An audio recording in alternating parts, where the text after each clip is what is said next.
So we want to go ahead and get started. Thanks everybody for coming. As always, we have a couple of items that we'd like to go ahead and start with first. And I know that you all have questions, most likely about the Supreme Court decision, which we will get to. But first we want to talk briefly about the Remington wards. And so we'll start with that. Well, I think, hopefully this is on. I think the board and Remington's parents and the universities are very excited that we got to name an award after him after the tragic circumstances. We look forward to honoring students from all 4 of our campuses that embody what Remington stood for and how he energized the board, how he was such a great, student ambassador, and how he worked so well with all of us. I agree. I just had a conversation with the previous student member to the board, Avery Walker, and we were just talking about how generous Remington was with his time and his commitment for students at the university. So we're going to miss him deeply. And these awards and the awardees will carry on the tradition that Remington started, where student curators serve as strong advocates for students throughout the UM system. And before we jump into questions, the other area that we wanted to do is to talk a little bit about the campus highlights that the president mentioned in his report. So I'll let them take it away on those highlights. So we're excited about the nearly 12,000 graduates that received degrees at the university. And when we talk about student success begins with graduation, graduating students that go on to the next phase of their lives. And at the University of Missouri system, our universities achieve a 95% placement rate. Those are some of the highest rates in the country. And our students attend graduate and professional schools, or they work or start businesses or go in the military. And so we're very proud of their success. And while we are proud of their success, we also want to challenge the entire university leadership team as well as stakeholders to improve those outcomes. So what you learned today at the Student Success Strategic Theme discussion, we want to continue to push to make sure that we increase student success through graduation and placement. We're also excited about the growing enrollment at all 4 universities. We have seen an increase in freshman enrollment, and overall, we expect to see total enrollment growth at all 4 universities. That's no easy task given the demographics and the trends that we're facing in the state. And so many notes of appreciation to the enrollment management teams as well as the faculty and staff that made that possible. Yeah, I would just add to that, you saw part of the discussion is the fact that not only are we excited to have the students here, but we're excited to push them towards graduation to where they're also doing it in a manner that is fiscally responsible, and that our student loan ratio is coming down. Our time to graduation is coming down. I think that shows our commitment. I think we're still going to continue, as Curator Singfield push, to look for ways to help students get out of school closer to 4 years. And so I think that is one of the emphasis of the board. I think the board is also excited that the legislature and the governor have shown their faith in us and what we're doing by increasing their appropriations to us and providing us with the mechanism so that we can educate more of Missouri's, best and brightest on all 4 of our campuses. Yeah. And the support from the state is really a recognition of the important work that we do in graduating the students that are needed for the workforce that contribute to economic impact, but also our work in research as well as engagement throughout the state. And the fact that the state potentially will make available up to $818 million is an incredible testament to the hard work, first of all, of the legislators, as well as the governor's office, and the hard work of our faculty, staff, and students to create a university that creates value for Missourians. So we're very, very pleased with the potential outcomes by tomorrow when the governor signs the budget. So we'll go ahead and start with questions. I know we normally allow 2, but we've got several folks on the phone, so we're going to keep it to 1 question for right now, and then we'll just check on time. So Okay. Hi, Cindy Chapel from Missourian. So can you just start off by going over, how the Supreme Court ruling on affirmative action is going to affect and high schools? So we are continuing to analyze the ruling. There's 40 pages. There's a lot to go through. From what we were able to gather, it no longer allows race-based or race-conscious admission. Let me also share with you that at the undergraduate level, we do not have race-conscious admission. Also, at the graduate level, we have a small number of programs that use race as part of a holistic approach of admission. And out of about 150 graduate programs here at Mizzou, about 20 use that holistic approach. And so because the Supreme Court ruling now forbids the use of that approach, we will make changes immediately going into the future. We have been having conversations with leaders in graduate admissions to prepare for such a ruling, and now we'll put that into action. Earlier this morning, after the release of the Supreme Court ruling, we received a message from the Attorney General in Missouri asking us to immediately stop using race-based admission and scholarshiping practices. And our plan all along was to follow the rule of the land, whether it's at the federal level or the state level. And so we will be stopping all race-based admissions and race-based scholarshiping moving forward. But the board has approved our plan to continue to support and honor prior commitments for scholarships that were race-based scholarships at the undergraduate, graduate, and professional programs. So in essence, we're going to follow the law, and we're going to honor the commitments that we have made to our students. Roger? President Choi and both of you, if you want to just tell me what you think going on, highlights of the operating budget. The highlights of the operating budget, well, the increase that we have for extension is very exciting because that is an investment that is really made to all 114 counties in the state of Missouri. And with that investment, we're going to be hiring extension specialists that will meet the agriculture, economic development, rural health care, as well as rural broadband needs throughout the state. So we're very excited about that. But the increase in operating budget also allows us to ensure that we have a performance increase for our faculty and staff so that we can recognize the excellent work that they do. And that was a commitment that the board made back in 2017 to ensure that our faculty and staff are fairly compensated. And so we'll continue with the performance increases. So that's going to be a very important component of that. But for us to continue to engage in the three important activities.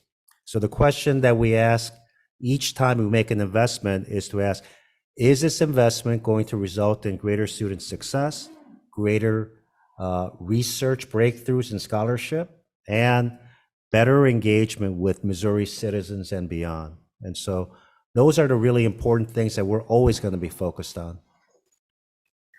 Jason? Casey with the Kansas City Star. Yes. Could you talk a little bit briefly about what specific policies are affected by the Supreme Court ruling, or what offices are affected?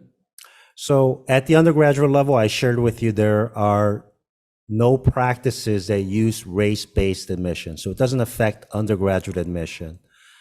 Here at Mizzou, I'll give you just specific information specific about this campus.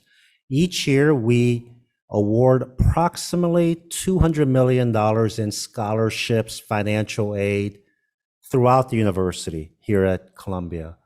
Of that, 6.4 million are for scholarships or financial aid that have a race or ethnicity as a point of consideration. And so financial aid offices are involved. Admissions offices at the undergraduate level are not. For graduate admission that use a holistic approach where race is a component, those programs will have to now stop using race as a component. But I shared with you, out of 150 programs, only about 20 use that approach. So we'll work closely with those programs and share with them what the new policy means, how to stay in compliance, which also will give specific directions on what to do to be in compliance, but also what not to do so that we are out of compliance. So it'll be an activity that we'll be leading over the next several months. But keep in mind, all of the scholarships for this upcoming year at the undergraduate and graduate professional levels have already been made. So there will be no new scholarships or financial aid that will be made from this point on that affect fall 2023 admission.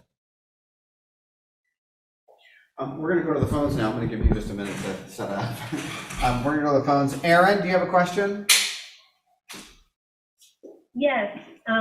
What would you say to those that are concerned that this change, particularly in the scholarships, are going to mean that there will be a less diverse student body at the school?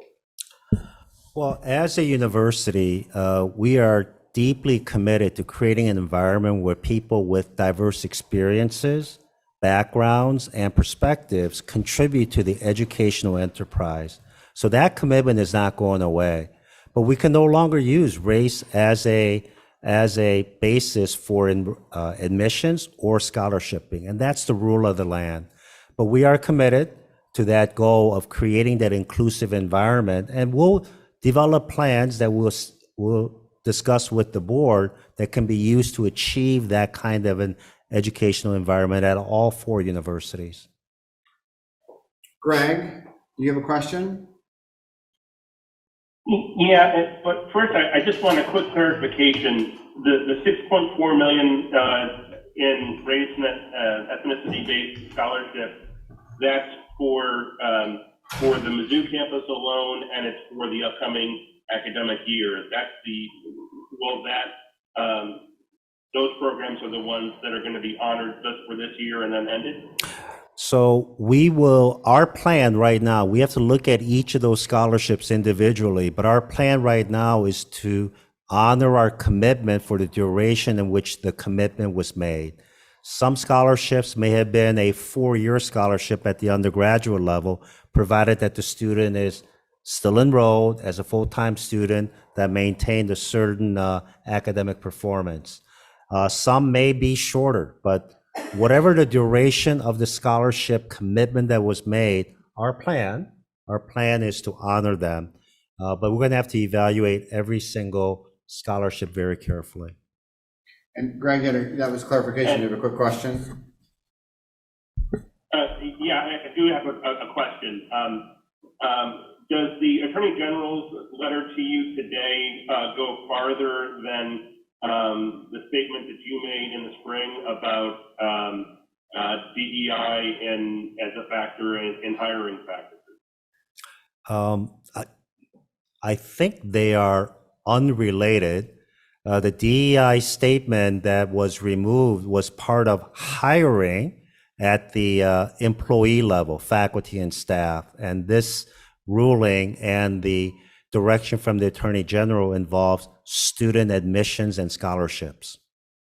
Okay. Okay, because that left, and I just want to follow up because the letter from the Attorney General seemed to imply that it also applies to hiring practices. I'll leave it there. Right? Well, Are you disputing that?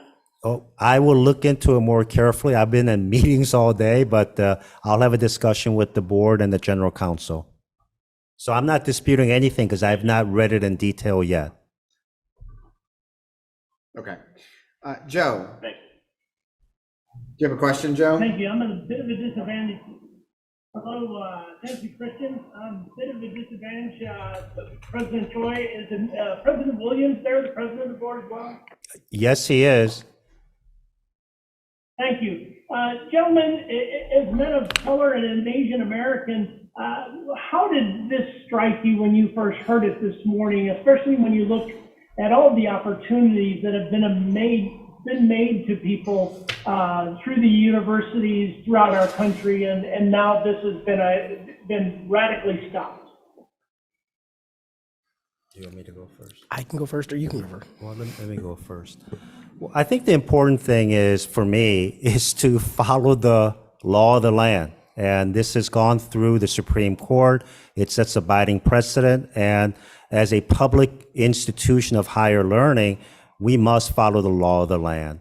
But let me state what I stated before, which is to say that we believe very strongly in the value of diversity in perspective, background, and experiences that create a learning and research and engagement environment that advances the mission of the university. That's critical. So that is something that I want to highlight and emphasize.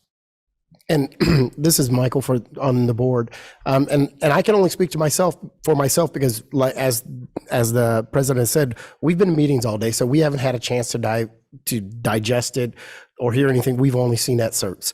But my perspective is, what we try to value at the University of Missouri is giving everybody a chance to achieve, to learn, and to grow.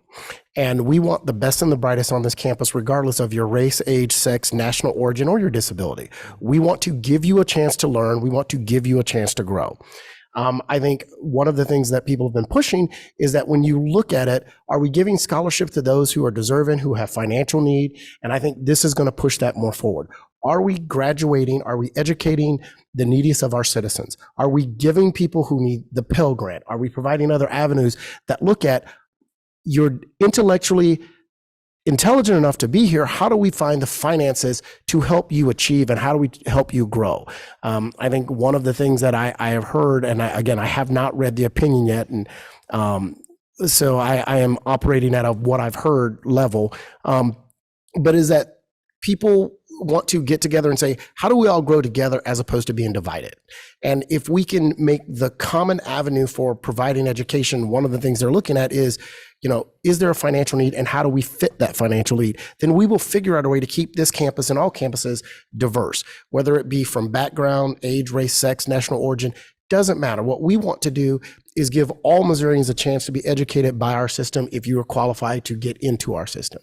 And if not, we need to work on our high school, our community colleges, whatever, to help you get the education to move your family forward. Because the goal of education is to not only educate you, but move your family trajectory forward. And so as the chair of the board, I want to look at, we have a ruling, it is the law. How do we still move Missouri and any other student from any other 50 states that are welcome to come here? How do we move them forward? How do we look at this as a way for us to bring people together and to say, here's how we help you, and here's how we move your family trajectory forward? Have we missed anybody on the phone? Okay. We have Eric Lovelace from KLMU. Sorry, Eric. Who's probably going to take our last question. Eric? So I think a lot of people who, when this decision broke, it could have been deflating, and it could have made them feel like they're already going up. They feel like they're already going up against challenges, regardless. And then this feels like an extra barrier. So what would you say to any students out there, any scholars who are kind of deterred by this decision, and what would you say, to address their concerns? Well, first, let me go back and, I don't want to go back and share what I said. I want to just reflect on what Curator Williams said. We want each student that comes to our university to be successful, regardless of their background, regardless of their experience or perspective. That's key. We have been providing significant scholarship when it was allowed by the Supreme Court for diversity scholarships. That was our commitment. That was our commitment as an institution. But now that it is no longer allowed, we will use the scholarships for through other approaches. And maybe it is more support for Pell students that need that support so that they can graduate and graduate on time. First-gen students or students from rural parts of the state. So we're going to look at diversity very broadly, and we're going to ensure that we recruit, to develop a high-quality pool of students with diverse backgrounds, experiences, and perspectives, and choose the very best students to attend our universities. And I would tell them, or I would add that, you know what, every challenge is an opportunity. And it doesn't matter whether you agree or disagree with the opinion, it's how do I now accept this and move forward? And so my challenge would be to those students to understand that we have very bright people in this room. We will figure out a way to make sure that we're helping kids that have financial need. I would tell their parents, don't just look at this as something bad, look at it as an opportunity for you to explore other scholarships, explore other financial aid, and give us a chance to show you why the University of Missouri system is for you. I would especially look at our alums and say, you understand what this ruling now means, so we need you to be our ambassador and tell the kids in your neighborhood, the kids that your kids are friends with, why this is a great institution and why it is a place for them. If we do all of those things, and then our alums start looking at how do we financially assist the university, provide more scholarships, then we'll be okay. This isn't something that should deflate you. It's just something that says either agree or disagree. How do you move forward? How do we do better? How do we get to where we want to be? I think that's it. Thank you all for coming. I'll be Thank around you. if you need to have any follow-ups or have additional information. Thanks so much. For those of you on the phone, thanks for joining us.